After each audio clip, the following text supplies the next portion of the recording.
మనం తరించడంతో పాటు మన పితృదేవతల్ని కూడా తరింపజేసే వ్రతం ఉందంటే అదెంత గొప్ప విషయం. అలాంటి గొప్ప వ్రతమే మోక్షద ఏకాదశి వ్రతం.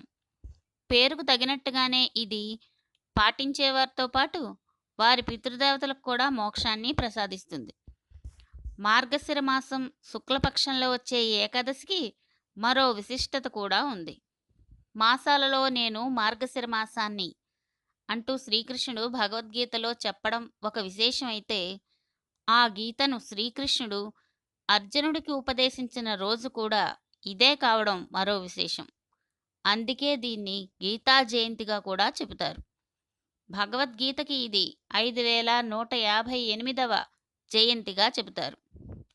మోక్షద ఏకాదశికి చెందిన కథ గురించి బ్రహ్మాండ పురాణంలో వివరాలు కనిపిస్తాయి.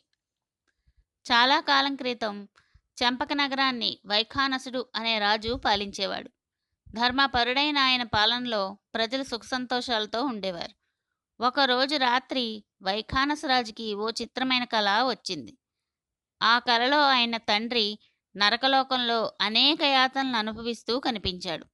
అంతేకాదు, ఆయన కంటనీరు పెట్టుకుని, పుత్రా, నన్ను ఈ బాధల నుంచి విముక్తి చేసే మార్గం చూడు అంటూ అభ్యర్థించినట్టుగా కూడా రాజుకి కనిపించింది. ఆ కల వల్ల ఎంతో కలత చెందిన రాజు వైఖానసుడు మర్నాడు తన సభలో పండితులతో సమావేశమై చర్చించాడు. నా తండ్రి నరకంలో నానా బాధలు పడుతుంటే నేను ఈ రాజభోగాలు ఎలా అనుభవించగలను? నా తండ్రిని నరకం నుంచి తప్పించే మార్గం చెప్పండి అంటూ వారిని కోరాడు. దానికి ఆ పండితులు, రాజా, ఇక్కడికి సమీపంలోని అడవిలో పర్వతముని ఉన్నాడు. ఆయన త్రికాల జ్ఞాని. ఆయనను కలుసుకుంటే తరుణోపాయం సూచించగలడు అన్నారు. వెంటనే వైఖానసుడు అడవికి వెళ్ళి అక్కడి ఆశ్రమంలో పర్వతమునిని దర్శించి ఆయన పాదాలపై పడి తనకు వచ్చిన కల గురించి చెప్పాడు. పర్వతముని దివ్య దృష్టితో జరిగిందంతా తెలుసుకుని, రాజా, నీ తండ్రి భోగలాలసుడై జీవితాన్ని గడిపాడు. అనేక మందిని భార్యలుగా చేసుకుని వారిలో కొందరిని నిర్లక్ష్యం చేసి బాధకి గురి చేశాడు. అందుకే ఈ నరక బాధలు పడుతున్నాడు అంటూ వివరించాడు. అప్పుడు రాజు వైఖానసుడు తన తండ్రికి సద్గతులు కలగడం కోసం ఏం చేయాలో చెప్పమని ప్రార్థించాడు.